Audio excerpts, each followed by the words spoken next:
Tidak setiap orang yang melaksanakan ibadah saum otomatis menjadi hamba-hamba Allah yang bertakwa. Tidak mendapatkan nilai, tidak mendapatkan pahala dari saum itu.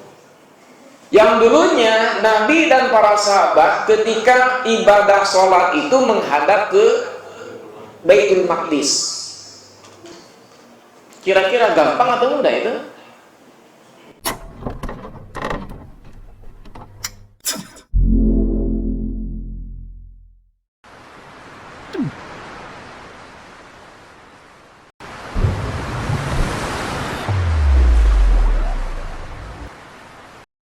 حي على الفلاح.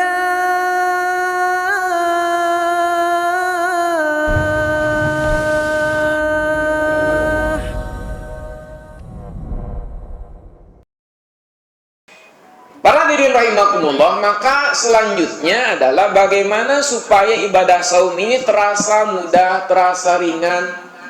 Maka Allah melanjutkan ayatnya, kama kutiba 'alal ladzina min qablikum, sebagaimana telah diwajibkan kepada umat-umat sebelum kalian. Sama umat-umat dulu juga diwajibkan ibadah saum. Gambarannya misalkan ketika kita sakit kepala, Pak, pusing di rumah, biasanya kenapa pusing? Gak punya duit kan itu, pusing itu. Tagihan sudah datang, ketok-ketok pintu, nah itu pusing biasanya, terasa pusing. Bagaimana caranya supaya pusing ini tidak terasa sakitnya? Gampang, jalan-jalan. Kemana? Ke rumah sakit. Jalan-jalannya ke rumah sakit. Kita jalan-jalan ke rumah sakit, ternyata di rumah sakit, Pak, pusing ini masih sederhana. Di rumah sakit ada yang gegar otak, ada kanker otak, bahkan ada yang nggak ada kepalanya sama sekali. Wah, kita pegang, alhamdulillah masih ada kepalanya kan gitu. Sakitnya hilang. Minimal menjadi ringan sakit kita. Karena apa? Karena ada perbandingan. Oh, yang sakit itu bukan hanya kita, tetapi orang lain pun sakit, bahkan lebih parah dari kita. Maka kalau kita bandingkan misalkan dengan syariat saum Daud, lebih ringan kita. Kita hitungannya cuma 1 bulan. Kalau ibadah saum Daud setahun, kehitung 6 bulan. Oh, ternyata mah kita masih ringan. Ini ibadah saum. Gambarannya, berikan gambaran, berikan perbandingan supaya lebih ringan terasa ibadah saum. Kemudian para hadirin rahimakumullah, kenapa ibadah saum bisa terasa ringan? Karena berjamaah tadi, Pak. Karena barengan. Kalau nggak barengan, berat. Buktinya, saum Senin Kemis kan jarang. Saum Daud kan jarang. Kenapa? Karena jarang ada yang saum. Jadi berat. Saya dulu di pesantren, ada kebijakan saum Senin Kemis silahkan, mau Senin Kemis silahkan, mau enggak apa-apa. Tapi suatu saat ada anjuran, tanda kutip ya, wajib Senin Kemis, tanda kutip wajibnya, dianjurkan Senin Kemis. Semuanya santri, Pak, saum Senin Kemis. Nah itu beda, Pak, rasanya. Kalau yang pertama, ketika dibebaskan saum Kemis, kita yang saum menderita, Pak. Ketika lagi beres belajar, pelajaran numpukan pelajaran pesantren, pulang ke asrama, melihat orang lain lagi sedang makan. Aduh, kan itu galau. Lagi haus, sudah main bola, pulang ke asrama, lihat teman sedang nyedot jus. Aduh, Pak, itu penderitaan, Pak.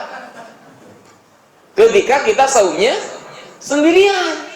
Tetapi ketika saumnya barengan, wah santai saja, Pak, nikmat kan itu, terasa ringan. Kenapa? Oh, saumnya barengan. Kita pun bulan Ramadan, kenapa kok kuat semua? Karena saumnya barengan. Nah, para hadirin rahimakumullah, maka tujuannya adalah la'allakum tattaqun. Mudah-mudahan dengan ibadah saum yang kita laksanakan menjadikan kita sebagai hamba-hamba Allah yang bertakwa. Yang harus jadi catatan di sini, Allah mengungkapkan dengan ungkapan la'alla, mudah-mudahan. Artinya, Pak, tidak setiap orang yang melaksanakan ibadah saum otomatis menjadi hamba-hamba Allah yang bertakwa. Hati-hati. Tidak setiap orang yang melaksanakan saum dia otomatis menjadi hamba-hamba Allah yang bertakwa. Makanya pantas nanti Rasulullah SAW bersabda, "Rubba shaimin laisa lahu min siyamihi illal ju' wal 'atash." Banyak orang yang melaksanakan saum, bahkan sampai anak kecil pun saum, Pak. Dari anak TK itu sudah tamat saum. Tahun kemarin tamat gak saumnya? Bu, Pak, anak kecil aja tamat, kan itu. Banyak orang yang saum. Terus bagaimana? Laisa lahu min siyamihi, tidak mendapatkan nilai, tidak mendapatkan pahala dari saumnya itu. Illal ju' wal 'atash, kecuali dia hanya mendapatkan lapar saja dan juga dahaga saja. Itu balasannya. Kalau kata orang Sunda, capek gawe teka pake. Saum tapi nggak punya pahalanya, nggak punya nilainya. Untung rugi, kira-kira rugi. Pertanyaannya, kenapa kok banyak orang yang melaksanakan saum tidak mendapatkan nilai pahalanya? Oh, kita lihat hadis yang lain. Man lam yada' qaula zur wal amal bihi falaysa lillahi hajatun fi an yada'a ta'amahu wa syarabah.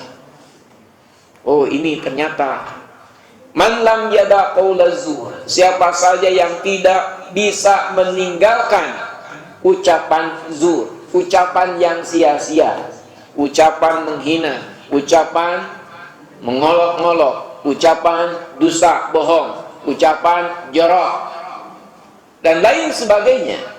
Begitupun wal amal bi, dan amal perbuatan yang sia-sia. Falaisa lillahi hajatun, maka Allah tidak butuh fi an yada'a ta'amahu wa syarabah, dia meninggalkan makan dan juga dia meninggalkan minumnya. Allah nggak butuh itu. Tetapi apa yang Allah butuhkan? Allah butuhkan adalah al-imsak, menahan diri. Dari apa? Dari kemaksiatan-kemaksiatan kepada Allah Subhanahu wa ta'ala. Makanya asyamu junnah. Saum itu sebagai perisai, sebagai tameng, sebagai rem kita dari berbuat kemaksiatan. Duh, mau berbuat maksiat lagi saum nih. Biar rem, Pak. Ketika saum ini bisa menjadi tameng, bisa menjadi rem dari berbuat maksiat, nah inilah yang dipinta oleh Allah Subhanahu wa ta'ala. Bukan hanya sekedar meninggalkan makan, bukan hanya sekedar meninggalkan minum, bukan hanya sekedar meninggalkan hubungan suami istri. Bahkan kalau kita perhatikan, makan dan minum di luar bulan Ramadan adalah hal yang mubah. Boleh. Nasi padang kayak, walaupun diboikot misalkan, mau makan bakso, makan mie ayam, bebas kan? Di luar bulan Ramadan, mubah. Hal yang mubah saja ketika di bulan Ramadan kita bisa mampu menahan diri, apalagi dari perbuatan-perbuatan maksiat.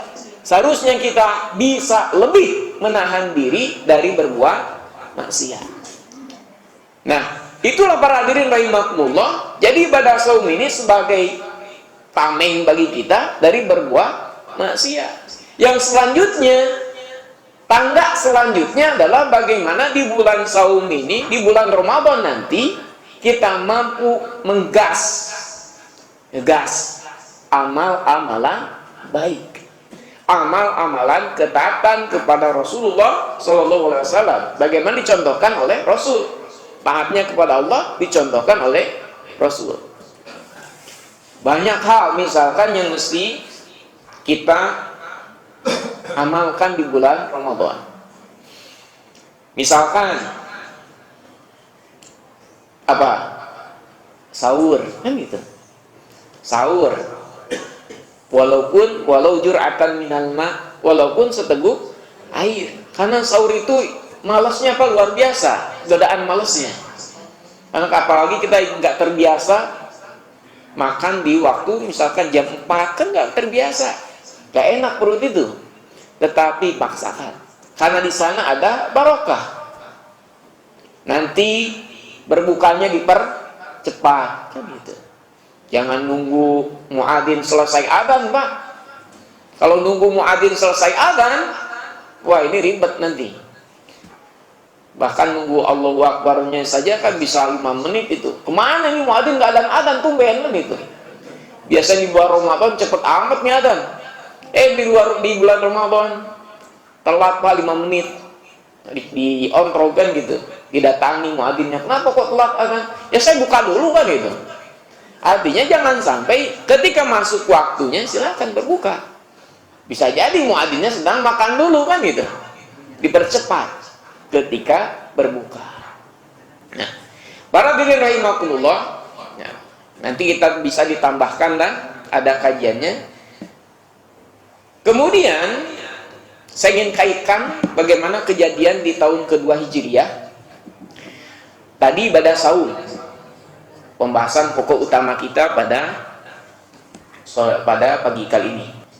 Yang kedua, para hadirin rahimakumullah, pada tahun kedua Hijriah ada peristiwa tahwilul qiblah. Artinya perpindahan arah kiblat. Yang dulunya Nabi dan para sahabat ketika ibadah sholat itu menghadap ke Baitul Maqdis, kemudian dipindahkan ke Ka'bah. Jangan sampai ada pikiran Nabi meminta untuk dipindahkan dari Baitul Maqdis ke Ka'bah karena Nabi benci Al-Aqsa. Tidak sama sekali. Buktinya Masjidil Aqsa ini masih masjid 3 terbaik bagi umat Islam setelah Masjidil Haram, Masjid Nabawi, kemudian Masjidil Aqsa. Tapi kenapa kok Nabi minta dipindah kiblatnya? Ada apa? Ternyata ketika Nabi hijrah ke Madinah, Pak, di Madinah itu bersinggungan, berinteraksi dengan orang-orang Yahudi. Ada selentingan-selentingan dari orang Yahudi, nggak apa-apalah beda dengan Muhammad, nggak apa-apa. Yang penting Muhammad adalah pengikut kita. Nah, mengklaim bahwasanya Muhammad dan pengikutnya adalah pengikut orang Yahudi. Buktinya biasa aja tuh Muhammad dan para sahabatnya sholat menghadap ke Baitul Maqdis, ngikut-ngikut. Nah, itu klaim yang disampaikan oleh orang Yahudi. Dan Nabi tidak suka disama-samakan dengan orang Yahudi. Banyak hal, Pak. Jangankan dalam hal ibadah, dalam hal muamalah pun Nabi nggak suka disama-samakan dengan orang Yahudi. Makanya pantas Rasulullah Shallallahu Alaihi Wasallam memerintahkan kepada para sahabat, panjangkan jenggot, cukur kumis. Kenapa? Bedakan dengan orang-orang Yahudi. Tuh, Nabi ingin beda dengan orang Yahudi. Tetapi sayangnya zaman sekarang, Pak, kita yang ngikut-ngikut orang Yahudi, kan itu. Gak terasa ngikut-ngikut orang Yahudi. Contoh sederhana lah itu. Sudah rahasia umum, misalkan tahun baru, jedar. Saya tinggal di Kenari, di Masjid As-Saidi, setiap tahun baru nggak bisa tidur. Itu kayak bom aja, Pak, terus, Pak. Karena dekat ke Monas kali ya. Nggak bisa tidur, Pak. Nah, ini hal-hal yang sangat luar biasa yang menjadi catatan bagi kita kaum muslimin. Lantas bagaimana sangkut pautannya sholat dengan saum ini? Para hadirin rahimakumullah, maka jangan sampai ada pertanyaan, Ustaz, bagaimana orang ini saumnya full, sholatnya pun full, cuma bolong. Beda. saumnya tamat full 30 atau 29 hari, sholatnya pun full Pak, bolong, nggak pernah sholat sama sekali. Kira-kira bagaimana ini? Kan gitu. Maka bagi orang yang saum, betul-betul memperhatikan sholatnya. Memperhatikan sholatnya. Coba kita cek kembali. Sudah sejauh mana sholat kita? Baik kaifiatnya, ataupun dalam segi penghayatannya, khusyuknya. Perhatikan kembali. Momentum bulan Ramadan adalah momentum yang pas. Memperhatikan sholat yang 5 waktunya. Bahkan ada sholat yang sering kita sebut dengan sholat tarawih. Jangan sampai dipisahkan. Kalau kita lihat hadis misalkan di Sahih Imam Bukhari, antara saum dan sholat qiyamul Ramadan itu berbarengan Pak. Man shoma ramadhana imanan wa ihtisaban ghufira lahu ma taqaddama min dhanbi. Setelah itu Pak, man qoma ramadhana imanan wa ihtisaban ghufira lahu ma taqaddama min dhanbi. Para ulama mengatakan ini merupakan isyarat bahwasannya saum di bulan Ramadan jangan sampai dipisahkan dengan qiyamul Ramadannya. Bagi orang yang beriman betul-betul diperhatikan baik saumnya, sholat tarawihnya. Jangan sampai terjadi kejadian di awal bulan Ramadan masjid terasa sempit. Masjid kok biasanya alasan gede kan itu. Ketika awal bulan Ramadan kok sempit banget kan itu. Sesak. Tetapi ternyata ketika berjalannya waktu Pak, berjalannya waktu, sabun ikut berjalan.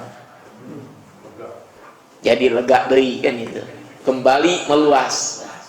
Artinya bagi kita betul-betul harus memperhatikan dari sejak awal sampai akhir. Dan ternyata fenomena dari banyak sampai sedikit itu adalah ya sunatullah ini. Orang-orang terpilih kan itu. Kayak sepak bola lah gitu. Piala Dunia misalkan, dari sekian banyak negara yang ada, jadi berapa negara tuh? Berapa? 32. Dari 32 penyisian grup jadi 16. 16 jadi 8. 8 jadi 4. 4 jadi 2. 2 jadi 1. Semakin sedikit, itulah kualitas yang terbaik. Maka berbahagialah ketika di ujung-ujung Ramadan kita masih menjadi yang terbaik, masih ada di masjid, alhamdulillah. Apalagi nanti 10 di bulan Ramadan ada iktikaf kan itu. Bedanya zaman Rasul, para sahabat Rasul iktikafnya di masjid, zaman kita iktikafnya di mall, di pasar, itu berjubel Pak. 10 terakhir. Buat apa? Oh, cari baju baru. Nah ini bedanya sedikit ya, bedanya sedikit. Nah, para hadirin rahimakumullah, itu syariat yang kedua, tahwil kiblat, perpindahan arah kiblat. Artinya kalau kita kaitkan dengan Ramadan, maka semangat untuk sholat betul-betul diperhatikan di bulan Ramadan ini. Marilah kita sama-sama makmurkan masjid, ibadah wajibnya ataupun ibadah sunnahnya. Para hadirin rahimakumullah, yang selanjutnya pada tahun kedua Hijriah juga ada syariat diwajibkannya zakat fitrah. Zakat menurut jumhur para ulama, terutama yang berkaitan dengan saum di bulan Ramadan adalah zakat fitrah. Berbicara tentang zakat secara umum, itu zakat akan berkaitan dengan harta. Maka di bulan Ramadan kaitannya adalah bagaimana harta kita ini betul-betul dimaksimalkan di bulan Ramadan. Minimal apa Pak?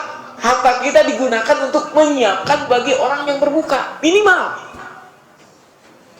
Bagaimana sabda Nabi yang sangat luar biasa, man fattara shaiman Siapa yang memberi berbuka kepada orang yang saum, falahu mislu ajri fa'ili, dia mendapatkan pahala seperti pelakunya tanpa dikurangi sama sekali, tanpa dikurangi sedikit pun. Maka biasanya di bulan Ramadan, kalau saya di Kenari itu ada Maidatul Rahmah. Setiap jamaah membawa makanan masing-masing dari rumah, minuman masing-masing dari rumah untuk disantap bersama. Misalkan minuman saja sudah bermacam-macam, Pak. Ada es teh manis, ada teh manis panas, ada es campur, ada sop buah, ada cincau, ada kelapa muda. Itu ada semua, Pak. Banyak.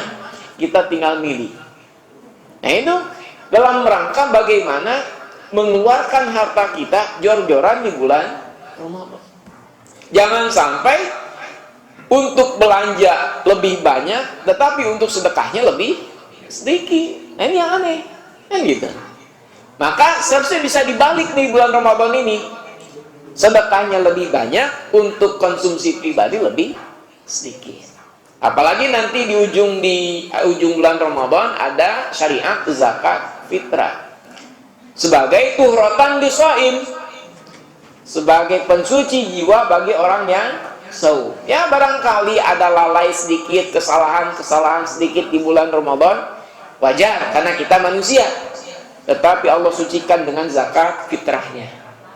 Kemudian tu'matan lil masakin, sebagai makanan bagi orang-orang yang miskin. Ketika hari raya Idul Fitri semuanya harus bahagia. Yang terakhir para hadirin rahimakumullah, berkaitan dengan tahun kedua Hijriah adalah syariat perang. Wah, ini serem nih. Serem. Tahun kedua Hijriah dimulai Allah memerintahkan perang. Yang dulunya Nabi walaupun sudah disakiti, diintimidasi, diem, nggak melawan. Tetapi pada tahun kedua Hijriah perang. Maka perang yang pertama itu adalah perang Badar di bulan Ramadan, Pak. Di kita sekarang alhamdulillah keadaan sedang aman, tidak ada dalam keadaan perang. Walaupun ciri-cirinya sebagian kayaknya wallahu alam ada sebagian ciri sedikit-sedikit lah. Nah, tapi bagi umat Islam harus siap dengan kondisi apapun. Alhamdulillah sekarang aman. Tinggal bagaimana para hadirin rahimakumullah, semangat perjuangannya jangan sampai ikut dihilangkan. Perangnya nggak ada, tetapi semangat perjuangannya jangan sampai tidak ada juga. Artinya bulan Ramadan inilah bulan yang penuh dengan semangat. Jangan sampai bulan Ramadan terkenal dengan istilah Ramadan bulan 7L. Apa? Lemah, letih, lesu, lunglai, dan saudara-saudaranya. Nah, bulan Ramadan adalah bulan yang semangat, Pak.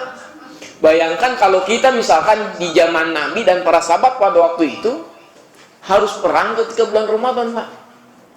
Perut kosong, haus, kira-kira gampang atau mudah itu? Berperang kan itu. Jumlah yang sedikit, lebih sedikit daripada kaum kafir Quraisy. Tetapi sangat luar biasa kaum muslimin bisa memenangkan peperangan.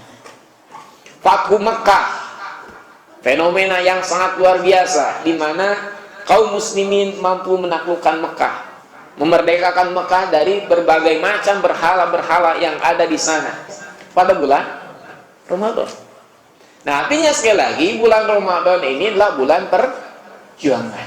Marilah kita mengisi bulan Ramadan ini dengan semangat perjuangan. Mudah-mudahan keluar dari bulan Ramadan kita mampu menjadi hamba-hamba Allah yang bertakwa. Para hadirin rahimakumullah, mungkin ini saja yang bisa disampaikan pada kesempatan kali ini. Mudah-mudahan ada guna serta manfaatnya bagi kita semua dalam rangka bekal menyambut bulan Ramadan ini, sehingga kita bisa mengisi bulan Ramadan dengan keimanan dan juga dengan amal-amal soleh kita. Barangkali wa'tasimu bihablillah واعتصموا بحبل الله جميعا ولا تفرقوا